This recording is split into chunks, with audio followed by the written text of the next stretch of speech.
କେଉଁ ବିଶେଷଟି ସତ୍ୟ ଅଟେ? ମୂଲ୍ୟାୟନ ମାତ୍ରାତ୍ମକ ତଥା ଗୁଣାତ୍ମକ ମୂଲ୍ୟାୟନଟା।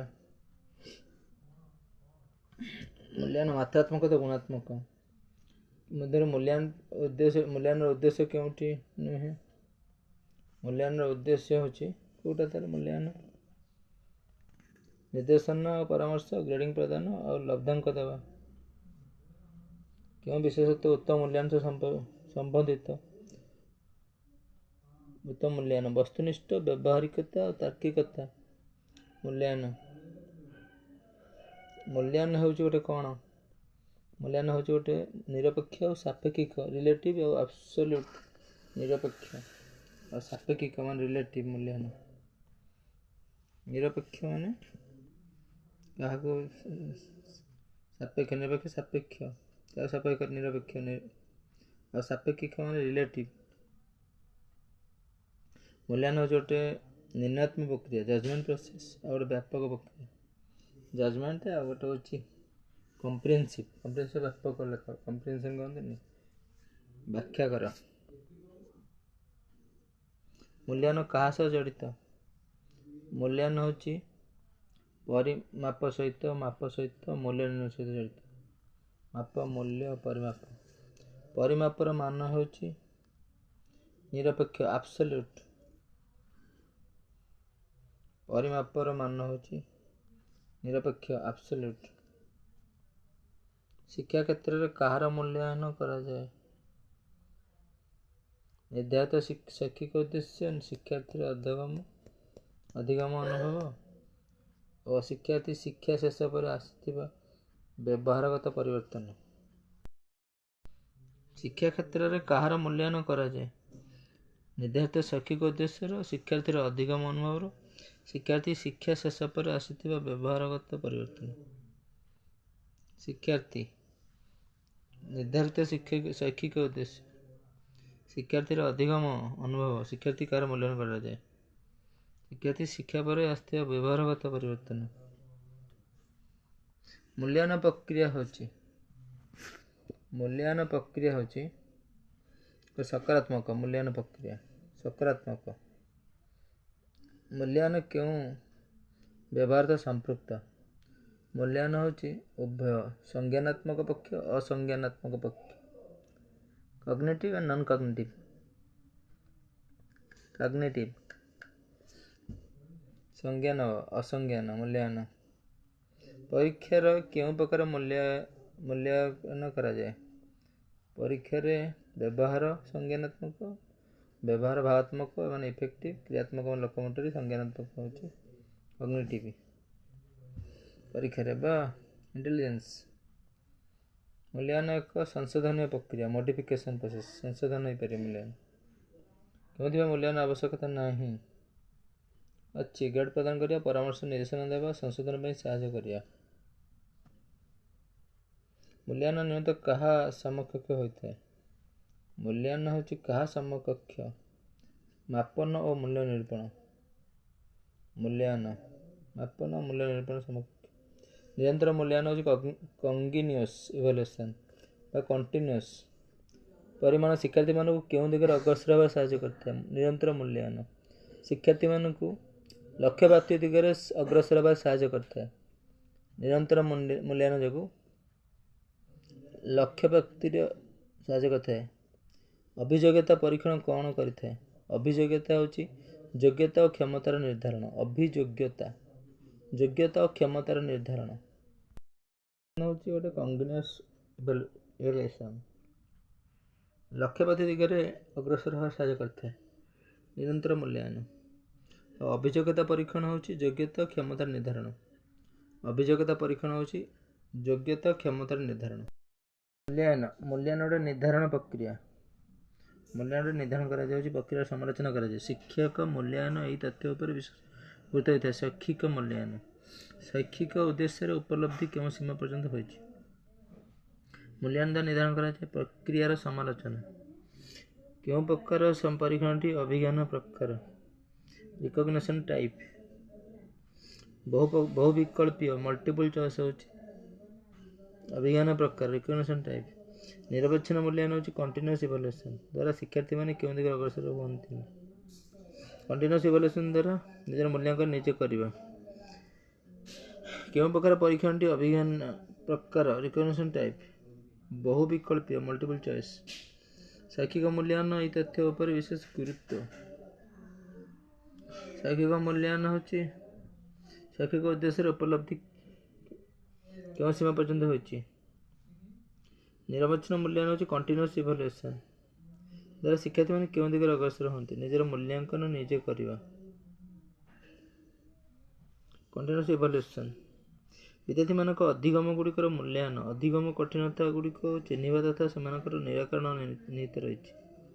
विद्यार्थी मानकर अधिगम गुड़िकर मूल्यांकन अधिगम कठिनता गुड़ी चिन्हिबा।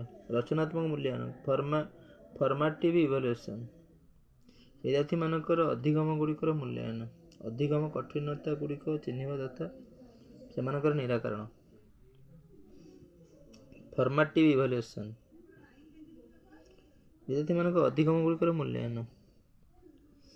निष्ठादान व उपलब्धि परीक्षण परफॉर्मेंस अचीवमेंट होची उपलब्धि परीक्षण होची कौशलात्मक व्यवहार मूल्यांकन करने कौशलात्मक निष्ठादान उपलब्धि माने परफॉर्मेंस अचीवमेंट परफॉर्मेंस करवा सफलता कौशलात्मक व्यवहार मूल्यांकन करवा।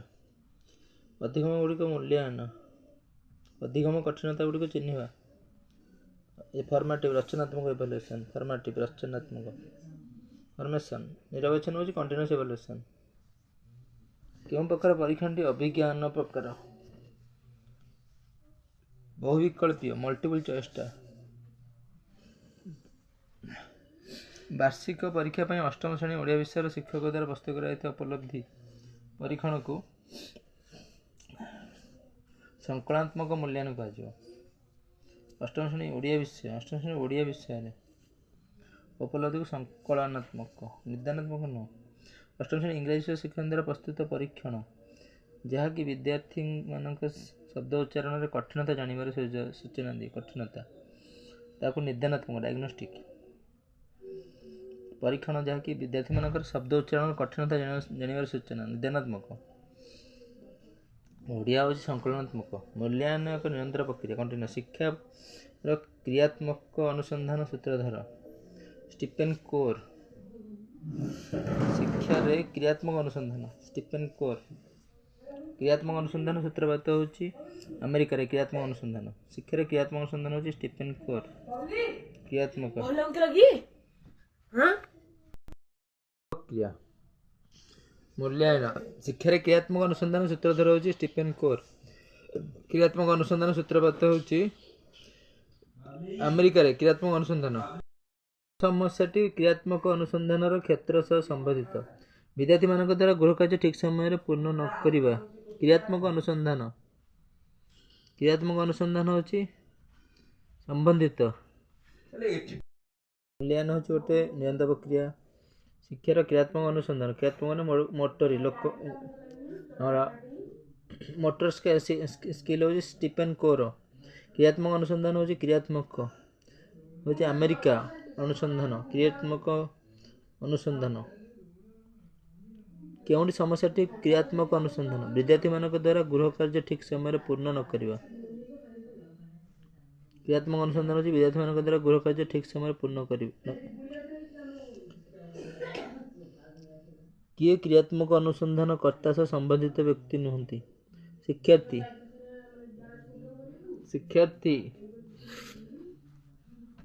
शिक्षार्थी होची क्रियात्मक अनुसंधान कर्ता सह संबंधित व्यक्ति नुहंती।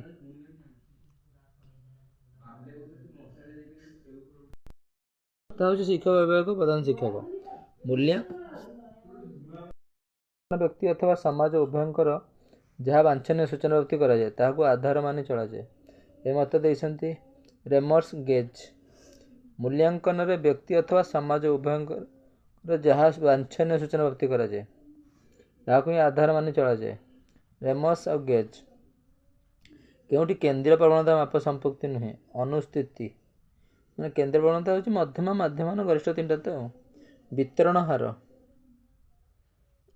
हार होची मान निर्णय पई डैश र आवश्यकता पड़ता है वितरण हार होची मध्यम र आवश्यकता पड़ता है वितरण हार ମାଧ୍ୟ ବାହାର କରିବାର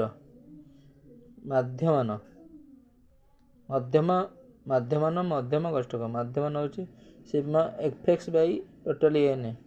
ଏକ ବିତରଣରେ ଲବ୍ଧାଙ୍କ ହେଉଛି 5, 8, 6, 7, 9। ମଧ୍ୟମା ହେଉଛି କେତେ? ତାର ମଧ୍ୟମ କେମିତି ବାହାରିବ? 5, 6, 7, 8, 9। ମଝିଟା ହେଉଛି ମଧ୍ୟମ। ଏହି ଶ୍ରେଣୀକୁ ଶିକ୍ଷଣ ସ୍ତର ଅନୁସାରେ 2ଟି ଶ୍ରେଣୀ ଭେଦ କରିବାକୁ ହେଲେ କେଉଁ ମାପର ଆବଶ୍ୟକତା? ଏକ ଶ୍ରେଣୀକୁ ଶିକ୍ଷଣ ସ୍ତର 2ଟି ଶ୍ରେଣୀରେ ଭେଦ କରିବାକୁ ହେଲେ ମଧ୍ୟମା। ମଧ୍ୟମାର କେଉଁ ସୂତ୍ରଟି ଠିକ୍? ମଧ୍ୟମା ହେଉଛି L ପ୍ଲସ୍ ମଧ୍ୟମା ହେଉଛି Sigma n Bai 2 Sigma n। ସୂତ୍ର ଗୁଡ଼ିକ ମଧ୍ୟ ଗରିଷ୍ଠ କୋଉଠି? ଗରିଷ୍ଠକ ହେଉଛି 3 ମଧ୍ୟମା ବାଇ 2 ମାଧ୍ୟମାନ। 3 ମଧ୍ୟମା ବାଇ 2 ମାଧ୍ୟମାନ। ମାଧ୍ୟମାନ ଆଗ ମଧ୍ୟମା ହେଉଛି ମଝିଟା। ମଝିଟା 3 ଗୁଣା ହେବ, ତାପରେ 2 ଫେଡ଼ା ହେବ ହେଉଛି ପ୍ରଥମଟା ମାଧ୍ୟମାନ। ବିତରଣରେ ବିସ୍ତାରକୁ କ'ଣ କୁହାଯାଏ? ବିସ୍ତାରକୁ କୁହାଯାଏ ବିଚ୍ଛୁରଣ କୁହାଯାଏ। ଡିସ୍ପର୍ସନ୍। ବିତରଣରେ ଏଇ ଯେଉଁ ବିଚ୍ଛୁରଣ ଯୋଗୁଁ ଆମର ଆକାଶ ନୀଳ ଦେଖାଯାଉଛି। ସ୍କାଟରିଂ ମାନେ ଡିସ୍ପର୍ସନ୍ ଯୋଗୁଁ ଇନ୍ଦ୍ରଧନୁ। ସ୍କାଟରିଂ ଯୋଗୁଁ ଆକାଶ ନୀଳ। ସର୍ବୋଚ୍ଚ ଲବ୍ଧାଙ୍କ ହେଉଛି ମାନେ ସର୍ବନିମ୍ନ ଲବ୍ଧାଙ୍କ। ସୀମା 10, 20, 30, 50। ଏହାର ମାଧ୍ୟମାନ ମାନେ ସବୁତକ ମିଶିକିରି ହରା ହେବ 30, 60, 150 ବାଇ 5 30। ମାଧ୍ୟମାନ ସବୁତକ ମିଶି ହେବ, ତାପରେ ଏନ୍ରେ ହରା ହେବ। ମଧ୍ୟମା ହେଉଛି ମଝିଟା 30, 10, 30ଟା ମଝିଟା। ମଧ୍ୟମା ହେଉଛି ମିଡ଼ିଆନ୍। ମାଧ୍ୟମାନ ମିନ୍। ମିଡ଼ିଆନ୍ ହେଉଛି 10, 20, 30, 40। ଏଥିରେ 25 ହେବ ମଝିଟା। 20, 30, 10, 20, 30, 40 4ଟା ଅଛି ନା, ତେଣୁ 25 ବାହାରିବ। 4ଟା ଥିଲେ 100 ବାଇ 4 ତ ସିଗ୍ମା n ବାଇ ହେଉଛି Q3 - Q1 ବାଇ 2। ଠିକ୍ ମଧ୍ୟବିନ୍ଦୁ ହେଉଛି ମଧ୍ୟମା। ବର୍ଣ୍ଣପନ୍ନ ବିତରଣରେ ସର୍ବୋଚ୍ଚ ସର୍ବନିମ୍ନ ଲବ୍ଧାଙ୍କ କେଉଁ ନିର୍ଣ୍ଣୟ ସମୟରେ ପ୍ରଭାବିତ କରିନଥାଏ? ସର୍ବୋଚ୍ଚ ସର୍ବନିମ୍ନ ଲବ୍ଧାଙ୍କ ମଧ୍ୟମା ନିର୍ଣ୍ଣୟ ସମୟରେ କୌଣସି ନିର୍ଣ୍ଣୟ ପ୍ରଭାବିତ କରିବନି। ମଧ୍ୟମା ନିର୍ଣ୍ଣୟ ସମୟରେ ମଧ୍ୟମା ନିର୍ଣ୍ଣୟ ସୂତ୍ର ହେଉଛି L1 L plus n Bai 2 minus F Bai FM। ଅଶୁଣାବଦ୍ଧ ତଥ୍ୟ ଗୁଡ଼ିକ ସବୁଠୁ ଅଧିକ ଥର ଆସୁଥିବା ଲବ୍ଧାଙ୍କ। ଅଶୁଣାବଦ୍ଧ ଗରିଷ୍ଠକ ଅଧିକ ଥର ଆସୁଥିବା ଲବ୍ଧାଙ୍କକୁ କୁହାଯାଏ ଗରିଷ୍ଠକ। ଲବ୍ଧାଙ୍କ ମାନେ ଯେଉଁ 15, 17, 18, 20 ଆକୁ ସବୁ ଲବ୍ଧାଙ୍କ କୁହାଯାଏ। ଯେ 15, 17, 18, 20ର ଏଡି ହେଉଛି କ'ଣ? 20, 21, 22, 23, 24, 25।